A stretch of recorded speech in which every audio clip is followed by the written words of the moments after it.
Welcome to Blind Level Tech. I'm Jonathan Price. I'm Evan Starnes. And together, we're bringing you news, tech, and information about blind technologies. Being blind doesn't mean you have to stop living. We're going to show you just how possible it is to live the life you want.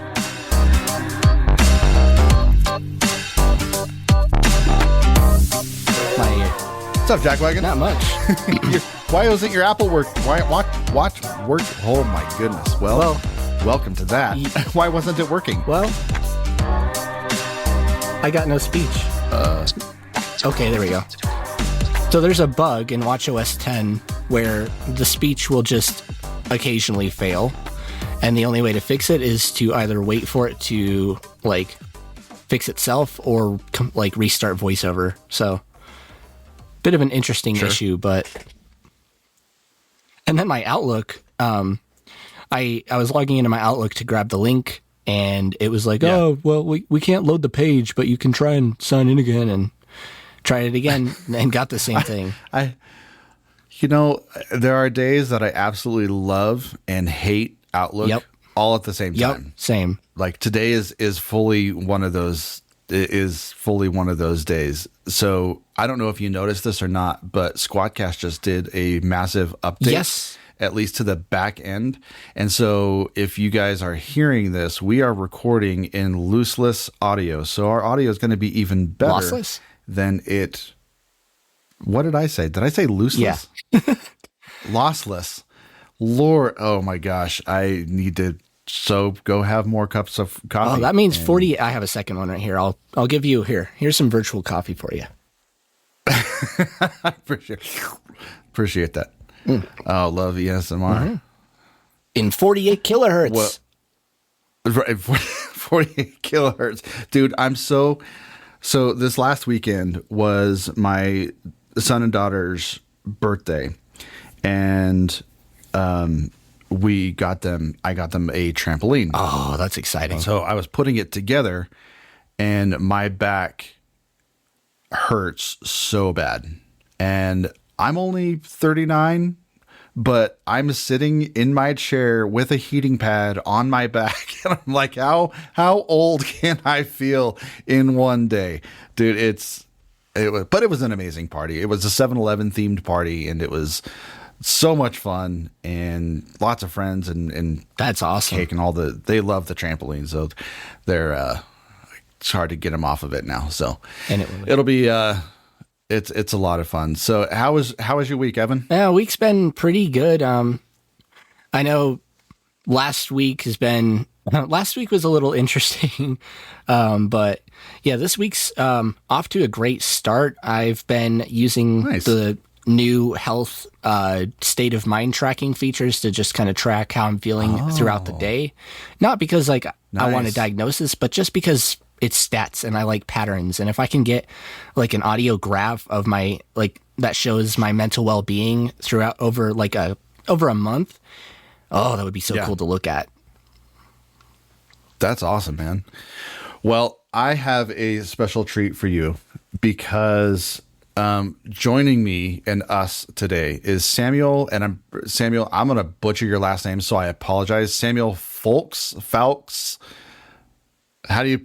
Foulkes. Wow, I was even way for. Yeah. I'm sorry. My bad. Anyway, Samuel Foulkes, who is the director of Braille production and accessible innovation at Clovernook, and what they do. Well, I'm going to let him explain it, but it's really, really cool. They work with different museums. They work with these different places to bring displays to print material. And they also do a lot of Brailing stuff. But Samuel, welcome to the show. Tell us a little bit about what you guys do at Clovernook, and we'll dive right in. Sure. Well, thanks for having me. Yeah.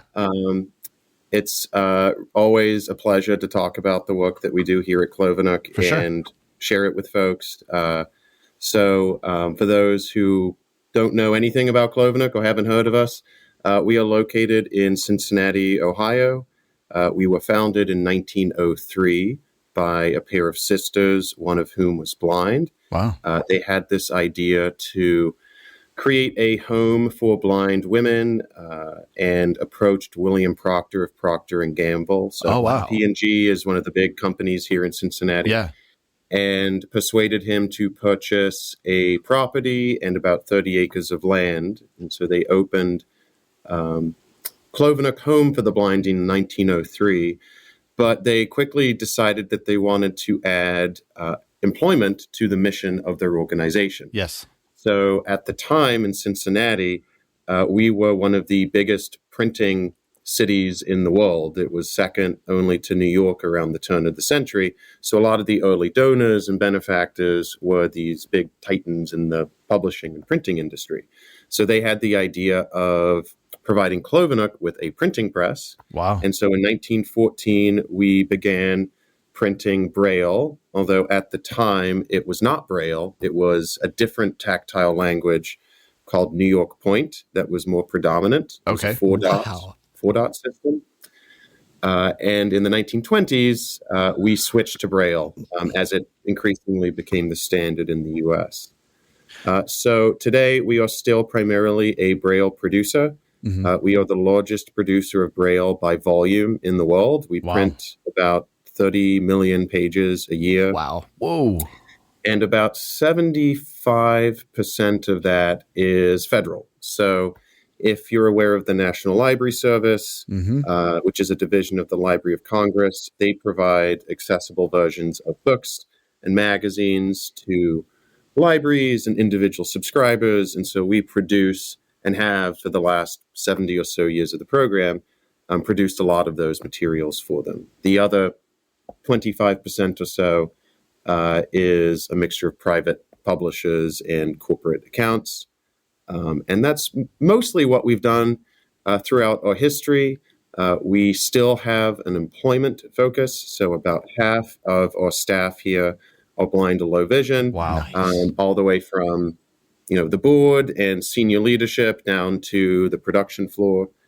And it's really only been in the last 5 to 10 years that we've launched these additional programs outside of our traditional kind of publishing niche. Absolutely. Yeah. That's so cool about like I'd forgotten the rich history that Clovernook has, especially going back to that 4-point Braille system or New York and whatever it was. New York, yeah. New York Point. Yeah. That's crazy. That's something that I haven't heard about. Me neither. And I actually want to see it now because I've seen jumbo Braille, which is like just larger expanded Braille cells, but I've never seen an alternative to Braille before. So I think that's really cool. And I'm probably going to spread that history onto friends now because I don't know if anybody knows that, and basically what it sounds like is all of those big leather bound nicely, with the little bookmark ribbon, all those books that I get from the Talking Book Library. Well, you guys produce those, it sounds like.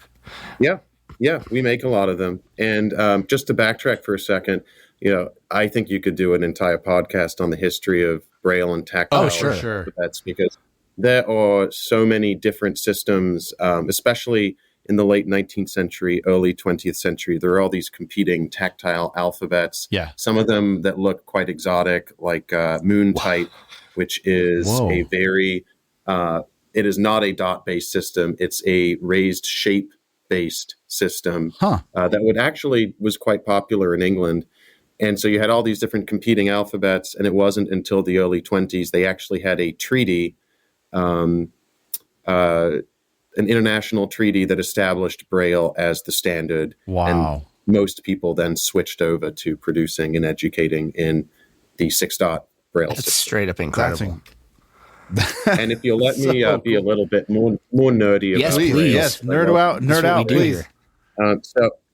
It wasn't actually until 2016 that Braille was standard across all English-speaking countries.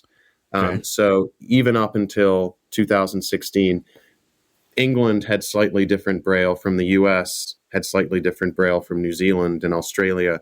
all these little idiosyncrasies. For example, in England, they decided that if something's capitalized in print, you would not use a capital indicator in Braille because it would take up more space. So none of their Braille had capital signs. So if you're reading something in Braille, you won't know if something's capitalized or not, but it saves some pages cumulatively over the course of a book. Whereas in the US, we do. So in 2016, Unified English Braille came into effect, and that essentially removed all these idiosyncrasies and had one standard code that all the English-speaking countries signed on to, with one little wrinkle, which is that in the US, we did not formally adopt as the one standard the math side of the Braille code. So we actually have two official Braille codes here in the US for math, which is extremely problematic when it comes to different states doing materials in different codes. And it really does students ultimately a disservice. But it's unfortunately not something that I see changing in the near future. And it's interesting because 2016 happened to be the year I entered high school, and I remember my Braille instructor telling me, that we were switching over to UEB. Side note: I had a friend that hated UEB and calls it ugly, evil Braille, and I don't think it's. I don't think it's that ugly and evil, but I remember they're trying to teach me UEB math because up to that point I'd been using Nemeth, and I still use Nemeth, and it's just what I was taught, but it's completely different. There's a lot more indicators, and all of the numbers are literary. Basically, that means they're not dropped down into the lower part of the cell, for those who don't know. But yeah, interesting times. I didn't realize it was. I didn't realize that the standard. That Braille had been standardized that recently, though.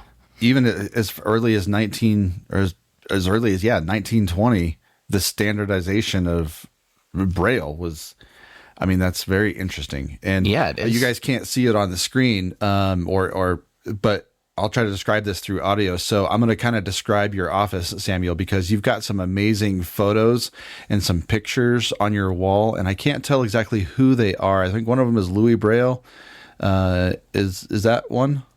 No, it's not Louis Braille. So Clovernook's sisters, who founded the place in 1903, they had two more sisters, and one of them was a pretty well-known painter, early 20th century painter, and we just happened to have nearly all of her paintings. Wow. So if you come visit Clovernook, you'll just see these circa 1900 paintings all over people's offices because we just happen to have some. That's really cool. Well, then you also have all sorts of braillers and machines and printers and computers. It's pretty epic to look at. So it's awesome. Yeah. All sorts of crazy stuff. Man. We're BLT, so I've been chomping at the bit here. I'd love to dive into some of the machinery you guys use to produce, especially industrial machinery to produce large quantities of Braille, because at least for me, and I'm sure a lot of users out there and listeners,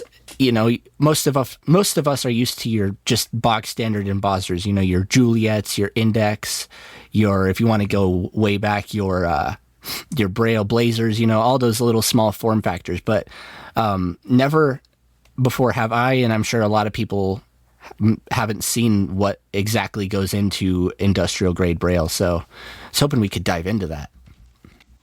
Oh yeah, now you're speaking my love language, because I love talking about Braille machinery and embossing equipment, and I love nothing more than to get my hands on a new type of embosser and take it. Me too. Spin. There you go. So Clovernook is pretty unique, actually, in terms of the equipment that we have, because we print in such bulk. So we are actually the last producer in the U.S. to still use full-scale printing presses. So these are giant paper roll-fed printing presses. Wow! Oh my goodness. That we essentially will emboss Braille files onto zinc plates and insert those plates into the press, and then feed these paper rolls through. And it is 4 to 5 times faster than any modern embosser, digital embosser. a Braille being the kind of fastest digital embosser that you can purchase, and the quality control is much better because when you're embossing from a Braille plate, every impression is the same. So once you know that plate is accurate, you're not going to suddenly get dropped dots or added dots. It's very reliable. At Clovernook, they were actually custom made for us in about 1950. We're still using these printing presses. There's 3 of them. We estimate that they've cumulatively printed about 3 billion pages of Braille over their lifetimes. Yeah. Whoa. Which is a lot of Braille. So that's what we'll use for our bulk printing. It could be hundreds or thousands of copies.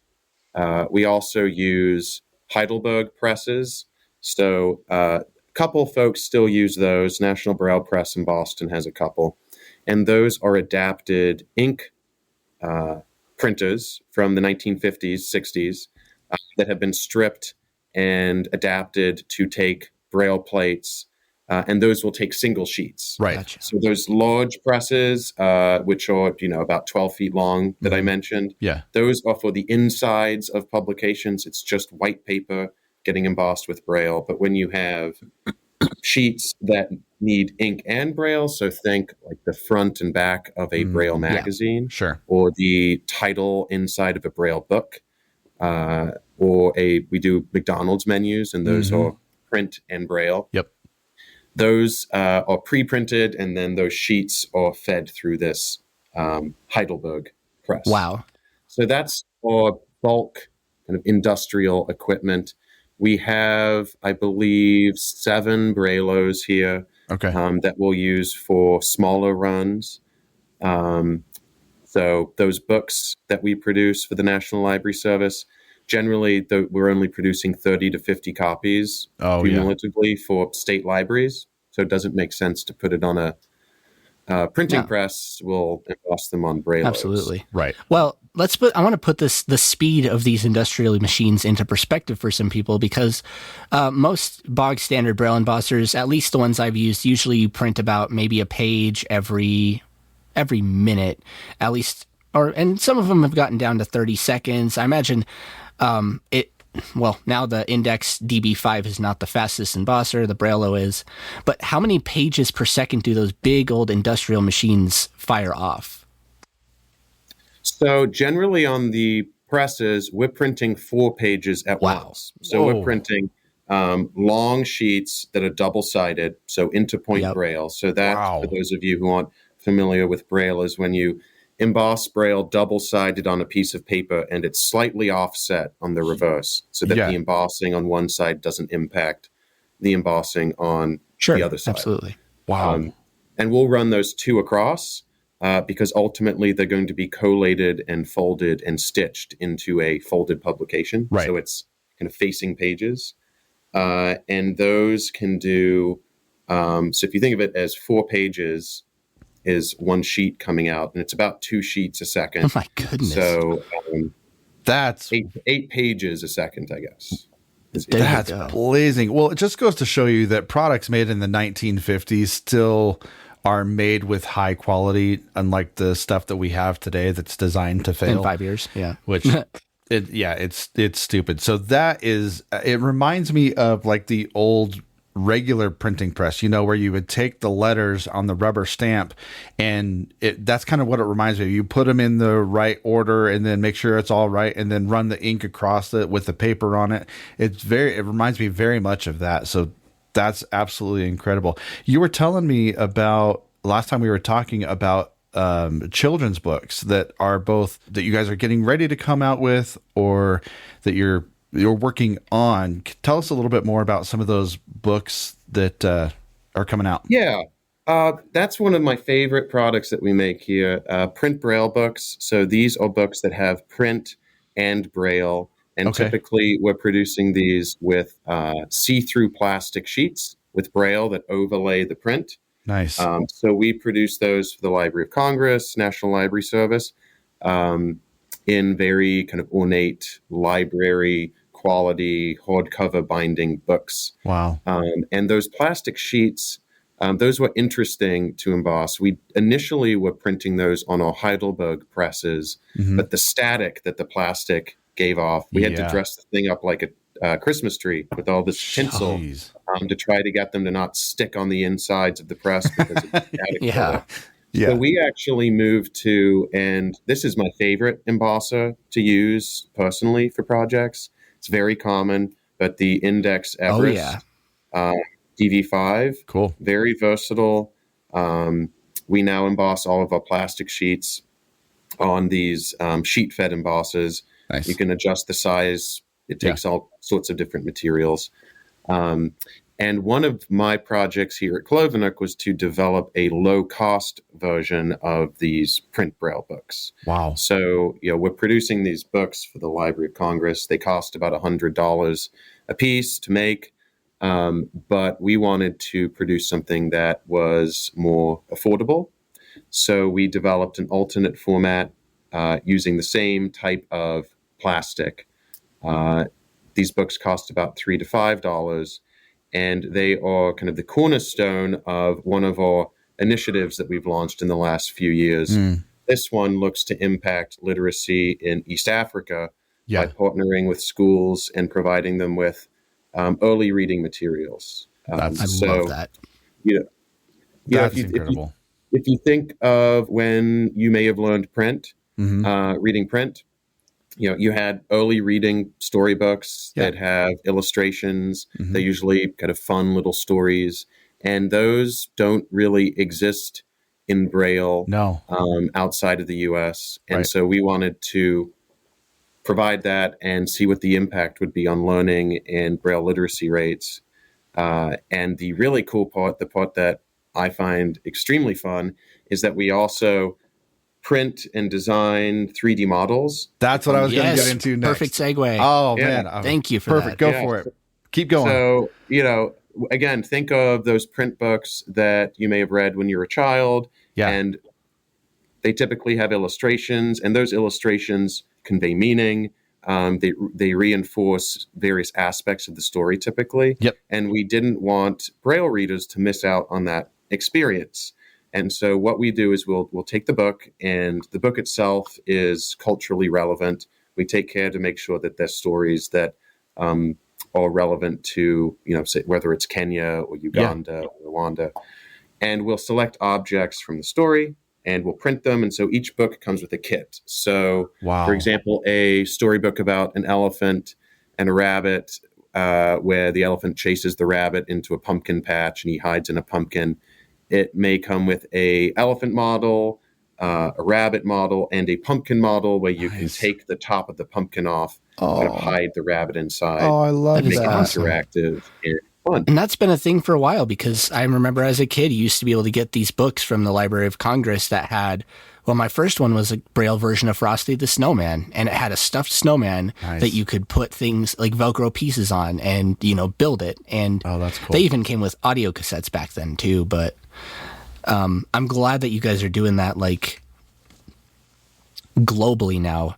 You were talking about some of the printing of not only the Braille, but now doing the 3D modeling for the books to go along with that. And you're also doing the 3D modeling and scaling for museum artifacts and all that kind of stuff. Kind of walk us through some of those cool things. Yeah, absolutely. So the two initiatives that I work on most closely here at Clovernook is the Tactile Literacy Initiative that we just kind of touched on, where we're partnering with schools. The other is our Arts and Accessibility Initiative. That's the first initiative that I launched here at Clovernook about 6 or 7 years ago. And what that does is we partner with museums all around the U.S., and we provide free services and free materials to cultural spaces. Nice. So we get grants to refund us for our work, but essentially what we want to do is provide spaces with a risk-free opportunity to experiment with accessibility, and to do so with a team of folks who are mostly blind and low vision. Sure. So that the end user designed and inclusively kind of designed pieces and products, and they can see what the impact is. And that started with mostly Braille, because that's really easy for us to do. Right.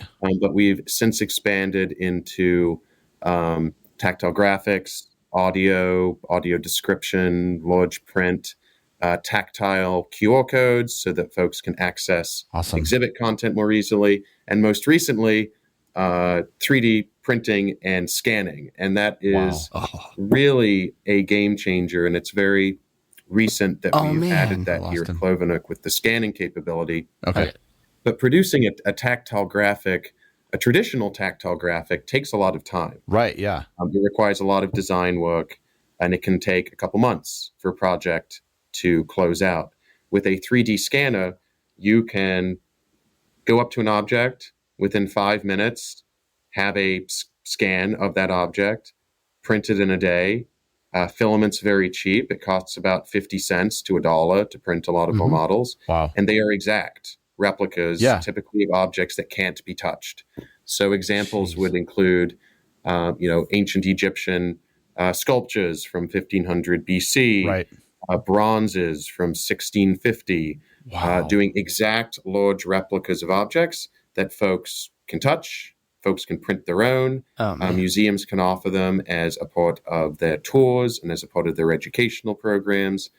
And it's really exciting to see how technology is having such a positive impact on cultural experience, because it's opening the doors for folks. And I've seen it firsthand, how this is allowing folks to interact with art in a way that has never been possible before. Yeah, for sure. And I think one of the things that was very interesting to me as well is not only do you have the ability to help people who are blind or low vision, but I can imagine that this type of technology would allow for just sighted people in general to be able to interact with an experience that is very unique and may enhance what they are already viewing. Have you seen anything like that?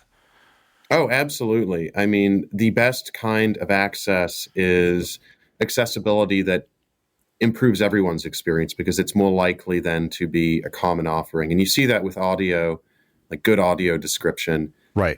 Can really provide an amazing experience for most folks, whether or not you're blind or low vision or you're sighted. When it comes to 3D models, certainly it does, allowing you to get tactile with a piece. Yep. And I know folks can't see me right now, but right in front of me is this ancient Egyptian kind of sculpture fragment of a face. Yeah.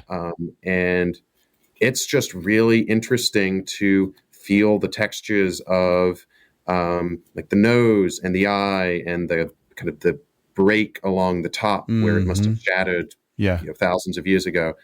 And having that kind of tactile experience is really wonderful for anyone. Well, and you also mentioned, that's what you mentioned. I was excited because you were talking about some of the tactile experiences. You were showing me this book or this description of, I think it was a battle or soldiers marching. And it was interesting because the level of detail that you thought was appropriate was actually too much detail. And it had to be, I use the term dumbed down, but it had to be simplified to where people could feel what was happening. And you created a very interesting legend. So tell me more about or kind of explain the larger artworks that do take a lot of time that you can't just 3D print to replica.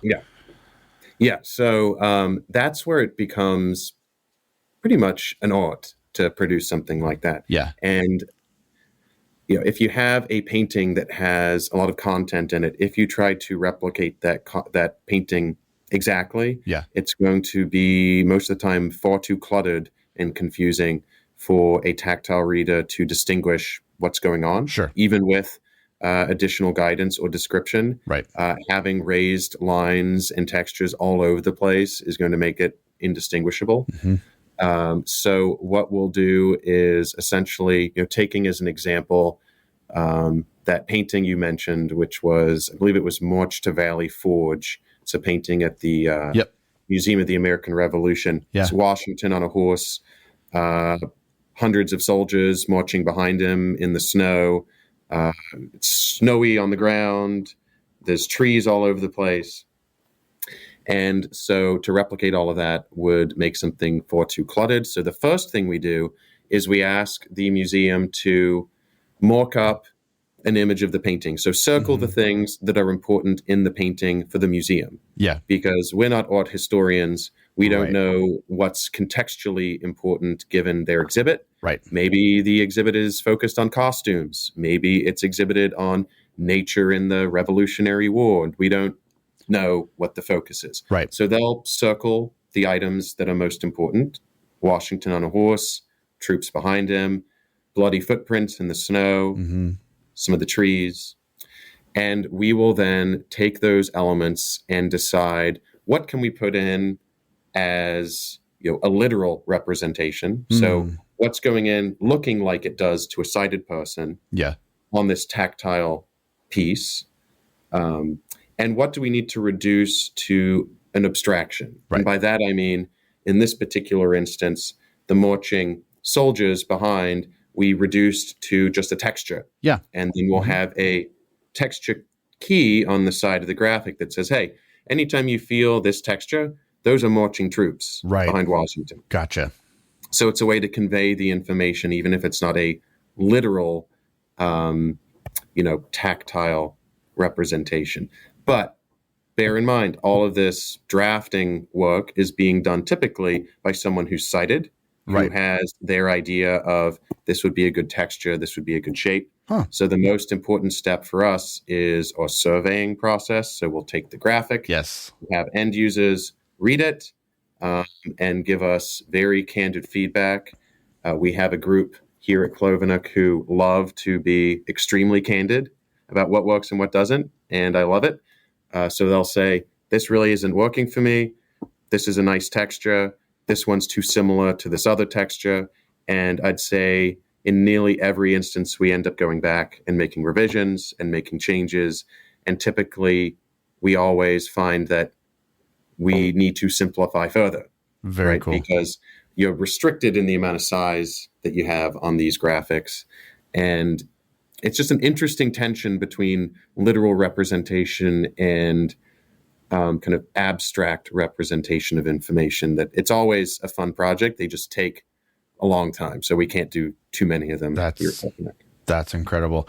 So I have one more question. And before I get to my question, it has been amazing having you on this show. And I know you're going to be on After Sight in a couple of weeks, and you're going to be talking more about the work that you guys are doing in Kenya with some of the Braille, along with the white canes, and giving the children over there some access. So if you guys are interested in listening to that episode, check it out in a few weeks. That'll be on After Sight with Penn Street. It'll be just phenomenal. You're going to want to hear that story. But my most amazing question, it is time for the sandwich of the week. So because we're BLT, we've been kind of joked about as blind, or dang it, I did it again. Evan, you're muted, by the way. Last week I did blind lettuce tomato, and I did it again. Blind level tech, bacon lettuce tomato, we've been referred to. And it's been very funny. And so with that, what is your favorite sandwich? Are we talking like the best version of this sandwich? Any Because sandwich. Yeah, sure. some sandwiches you like, but then 90% of the time you get them and they're not good. Like I love Italian sandwiches, but most Italian sandwiches I get are not great. Right. I'd say you can't beat a really good Reuben. I love yes. I felt like you were going to go Reuben. But only if it comes with a latke on the side. Nice. Very nice. Now, some people put sauerkraut on their Reubens. Do you put sauerkraut on it? Yeah. Oh, yeah. Okay. All right. I'll also put chicken liver on this sometimes. Oh, that sounds actually pretty decent. I like that. Yeah. So I had chicken livers, and I was like, what in the world are these? These are so weird. And my grandma told me, oh, they're chicken livers. And immediately I was like, nope. No, I can't. I cannot do chicken liver. But so you're from Wales? No, I'm from London. London. Okay. never mind. Very, very different. Very, very different. So I apologize. Well, no, I'm kidding. So we were joking last time that I couldn't tell if it was like South African or Australian or London. Like there were some flavors of, it kind of felt like some of them. But anyway, Evan, what's your sandwich? What you got going this week? I'm going to be exotic. Well, maybe, but maybe not exotic. A French dip. Oh, a French dip. Okay. I love a good French dip. I love the whole experience dipping in an au jus. It's delicious, and I'm totally craving one right now. Nice. I'm gonna go with a. I love like a lime chicken sandwich, or sorry, Mediterranean chicken salad sandwich. And you take the like arugula and the spinach and all that stuff, and instead of a salad, you just take that whole salad and put it between like rye bread. Oh man, that's delicious. It's pretty good with some honey mustard. Oh, it's really good. I know that kind of defeats the Mediterranean aspect of it, but it's still really good. To each their own, man. To each their own. Evan, any final words for you? No, but it has been absolutely incredible having you on. I probably could talk your ear off 4 hours about these. Absolutely. I do want to know, just real quick, how, when you're standing in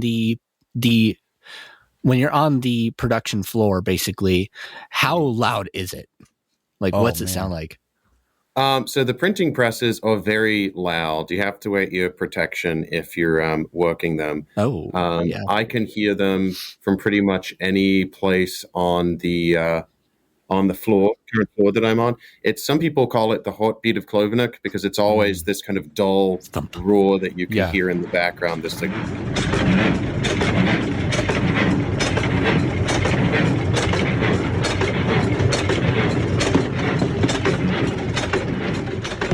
That's cool. Well, any final words from you, Samuel, of anything you want our listeners to take away from this? Well, first I want to say thank you for having me. It seems like you guys have a really interesting series here, so I'm going to have to go back and listen to some of your prior episodes. You better, and then share it with all your friends. Mm-hmm. Yeah, absolutely. And for anyone listening, I guess I would encourage you to, especially with our arts initiative here at Clovernook, if you know of a museum and you want them to provide different types of accessible materials for the patrons, shoot them over to Clovernook because, again, we are free service to cultural spaces, and we are more than happy to get more Braille and tactile materials into different types of spaces. And I'll say we're very loose in how we interpret cultural space. So it can be a giant museum like the Met, or it can be an individual artist who wants a Braille version of, something that they're working on. Wow. And where can you guys be found online? So we are at www.clovernook.org. And if anyone is interested in reaching out to me in particular about our arts programming or anything else, if you go to our Braille production page, my email address is at the bottom of that page. Awesome. Very, very cool. Well, if you guys have enjoyed this show, like Samuel said, go back and check out some of our other episodes. And if you want to help us grow this show and reach a lot of people who do have questions about technology and assistive technology, share this episode with them, share our show with them. We would love to help them out as well. It helps grow our show. And we're going to be doing some promotions in the upcoming months, so you're going to want to start sharing. All right, well, make sure your devices are plugged in. This is Jonathan Price for Evan Starnes and the entire AINC family. Thank you for listening to Blind Level Tech. We'll catch you next week.